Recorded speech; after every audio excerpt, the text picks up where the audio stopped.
భారత test cricket గత కొన్నేళ్లుగా డౌన్ ఫాల్ చూస్తోంది. వరుసగా 2 హోమ్ వైట్ వాష్లు, ఆపై విదేశాల్లో ఎదురైన పరాజయాలు ఈ పతనానికి నిదర్శనంగా నిలిచాయి.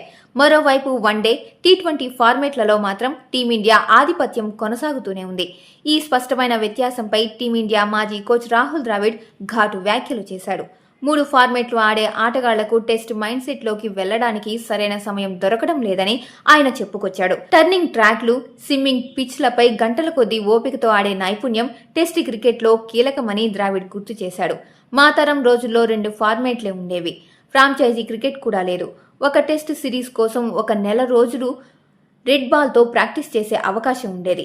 అదే మా బలం అని ద్రావిడ్ వివరించాడు. 3 ఫార్మాట్లు ఆడే ఆటగాళ్లకు రెడ్ బాల్ క్రికెట్ పై ఫోకస్ పెట్టడానికి సమయం ఉండదు.